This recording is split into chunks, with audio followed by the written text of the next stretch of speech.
I remember from little, like I loved every aspect surrounding like attorneys, especially when it came to defense attorneys.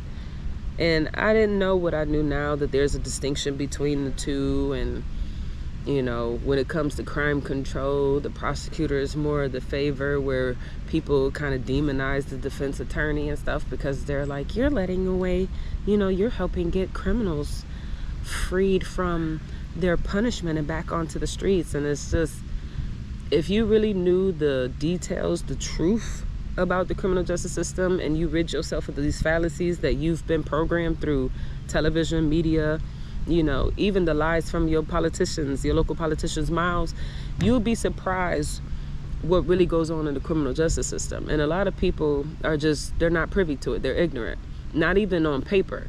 And the crazy part about it, the way that the criminal justice system works in real life, like how it carries out its function, ain't even how it looks on paper. So if you look on written black letter law, that's literally what they call it, right? Black letter law. You'll see, oh, we have all these rights, and you think that this is how it's supposed to go. And, you know, pre-trial detention, you won't be sitting in prison, or excuse me, jail.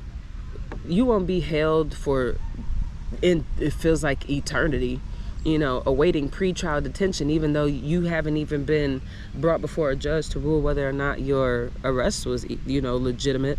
You never think that a person will be sitting in jail unconvicted, never brought before a judge to rule on the legitimacy of their arrest, and they've been sitting there for over a year.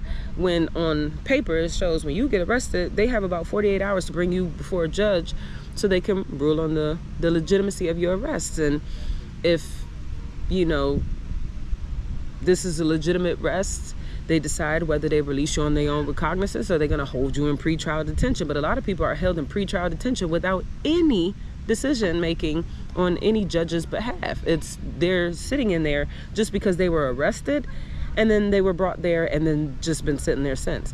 Because a lot of people don't even understand, and it took me to learn this later in life, that the criminal justice system don't even have the manpower, and they don't have the funds to accommodate the workload that they put on themselves.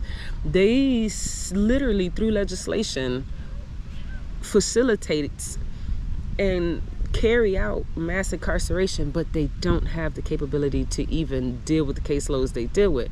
But they don't want to have the capability, because at the end of the day, these conviction rates that everybody love to talk about, like a lot of people love to say that when it comes to the federal, you know, court cases, oh, they have a high conviction rate, 99%.